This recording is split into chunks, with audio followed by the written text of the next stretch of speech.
बहनों और भाइयों नमस्ते। दोस्तों, कल कई समाचारों में जो हमारे मित्रगण पत्रकार हैं उन्होंने कई सारी बियर बारों की फ़ोटो भेजी कि मनपा किस तरह से तोड़ू कार्रवाई कर रही है। दोस्तों, मैं 27 सालों से पत्रकारिता कर रहा हूँ। मुझे आज तक इस शहर के नेताओं की, इस शहर के अधिकारियों की और जो बड़े बड़े अधिकारी हैं, नेता हैं, वो समय रहते यहाँ पर कुछ करते क्यों नहीं है? इस शहर को खंडर बनाया कैसे गया? आप बार बार तोड़ फोड़ करवाते हैं, जो बिल्डिंगों में बैठे हैं उनके मकानों को क्षति पहुंचती है।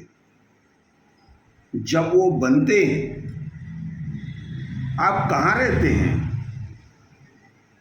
मैं आपको एक बात बता रहा हूँ कि ये जो हमारी शहर में बियर बारें हैं, शराब की दुकानें हैं,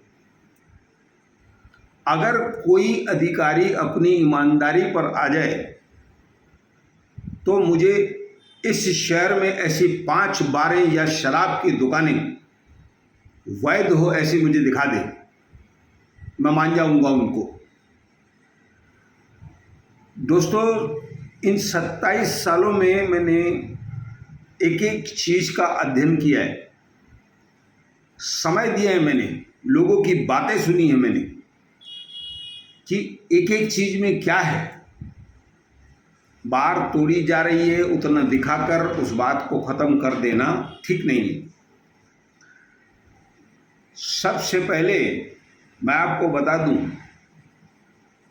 कि शराब का लाइसेंस, बार का लाइसेंस, बियर बार का लाइसेंस उस समय तक नहीं दिया जाता है जब तक कि इतने सारे कागज जमा न हो। सबसे पहले तो वह बार, वह होटल नक्शे से बनी होनी चाहिए। टाउन प्लानर जो नक्शा बनाता है, अब ऐसे कितने नक्शे और लीगल सर्टिफिकेट टाउन प्लानरों ने दिए हैं जिसको दारूबंदी विभाग ने रखा है और इनको लाइसेंस दिए। अब उसके बाद दूसरे जो लाइसेंस लगते हैं उसका क्या है? ट्रैफिक लाइसेंस लगता है आपको, आप गाड़ी कहाँ खड़ी करोगे? कहीं पर भी नहीं है। आप पुलिस लाइसेंस लेते हैं। दोस्तों, पिछले कुछ सालों से बड़ा गोरख धंधा इस शहर में चल रहा है। मैं सरकार से कहूँगा, कहाँ है हमारी सीबीआई, ईडी? जरा हमारे शहर में भी भेज दो। जो 10-20 साल पहले मुश्किल से चुनाव लड़े, आज वो कई 100 करोड़ संपत्ति के मालिक कैसे हो गए? और कुछ करने जाओ तो कोई ना कोई फोन करता है कि भैया इसको छोड़ दो। दोस्तों, मैं आज एक बड़ी बात उजागर कर रहा हूं कि जितने भी लीगल सर्टिफिकेट महानगर पालिका के दिए हुए हैं, जिसके बल पर शराब का लाइसेंस मिला है, उसमें बहुत सारी बातें रहती है। आपकी एक 500 फुट की बार है, 300 फुट की बार है, एक नक्शा आपको बना के देना होता है कि आप कहाँ पर कितनी जगह में शराब परोसेंगे, कितनी एरिया में फैमिली रेस्टोरेंट रखेंगे।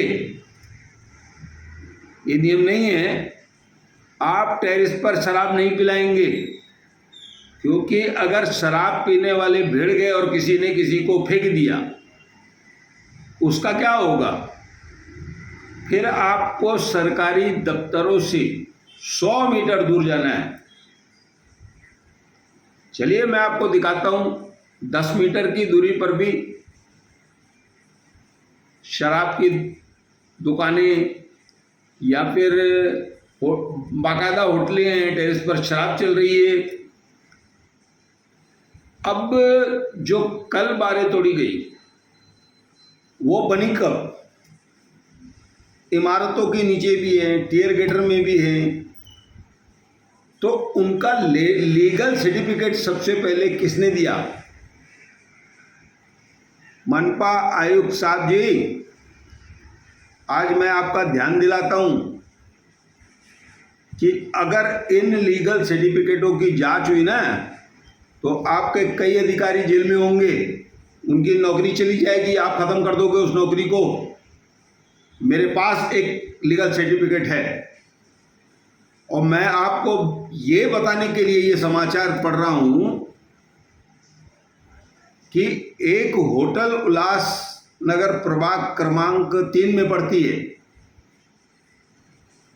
और उसको प्रभाग क्रमांक 1 के एक क्लार्क ने लीगल सर्टिफिकेट दिया है। ये कागज मैंने दारूबंदी विभाग से लिए।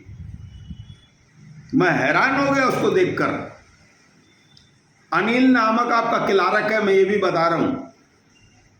सामतानी के समय वह सर्टिफिकेट निकला है, वो भी मैं आपको बता रहा हूं। उसने लिख कर दिया है, जबकि प्रभाग अधिकारी का कोई वास्ता नहीं आता है। सामतानी ने ऐसा नहीं किया है, क्लार्क ने किया है। अब तो सामतानी ने नौकरी छोड़ दी। आपके उस क्लार्क ने ये काम किया, उसके बाद उसने कितने लोगों को दिया, उससे पहले कितनों को दिया है? बहुत सारे लोगों को जिन्होंने बिल्डिंग बनाई, बार बनाया, उनके पास कंप्लीशन सर्टिफिकेट नहीं है, उनको बार का लाइसेंस कैसे मिला? इस शहर में कितनी होटलों में, मैं मुद्दे से नहीं भटक रहा हूं, वेश्यावृत्ति का कारोबार चल रहा है। आखिर हमारे शहर में हो क्या रहा है? किस तरह से युवा को बर्बाद किया जा रहा है, किस तरह से अपराध बढ़ रहे। प्रतिदिन जो मार धाड़, चाकूबाजी, पत्थरबाजी, जानलेवा हमला, 20 रुपए के लिए हमला, जान ले लेना, तो हमारा कायदा कहाँ है? हम कर क्या रहे हैं? माननीय आयुक्त साहब उल्लासनगर महानगर पालिका, आप इन बारों के कागज देखिए, आपको मालूम पड़ जाएगा कैसे हुआ है ये सब। इतनी हिम्मत एक क्लार्क की कैसे कि एक होटल को, एक बड़ी होटल है वो, उसको ये सर्टिफिकेट दे देता है कि ये लीगल है। अब भाई आपके हद में वो काम कहाँ आता है? मैंने उसकी माहिती मांगी थी, मैंने उसकी अपील की थी, मुझे याद नहीं है। उसके तत्कालीन वहां पर उपायुक्त साहब ने मुझे कहा कि कल आप जरूर आना। ये सब होने के बाद भी किसी पर अगर कार्रवाई न हो, आप 10-10, 15 साल के बाद किसी घर को तोड़ दें, किसी होटल को तोड़ दें, किसी बिल्डिंग को तोड़ दें। हमारा बियर बारों से कोई वास्ता नहीं है, हम कभी जाते नहीं है, किसी ने हमको देखा नहीं होगा किसी बार में। मेरा ये कहना है कि किसी की संपत्ति का नुकसान एक राष्ट्रीय नुकसान है, जो हो रहे लाखों करोड़ों के नुकसान। अब ये होटलें फिर से नहीं बनेगी, कौन गारंटी लेगा इसकी? कौन गारंटी लेगा भाई इसकी कि ये होटलें फिर से नहीं बनेगी, युवा वहां पर नहीं जाएंगे, समय पर वो बंद हो जाएगी? मर्यादा है ना हर चीज की। अब फिर मैं एक और बात बताता हूं आपको।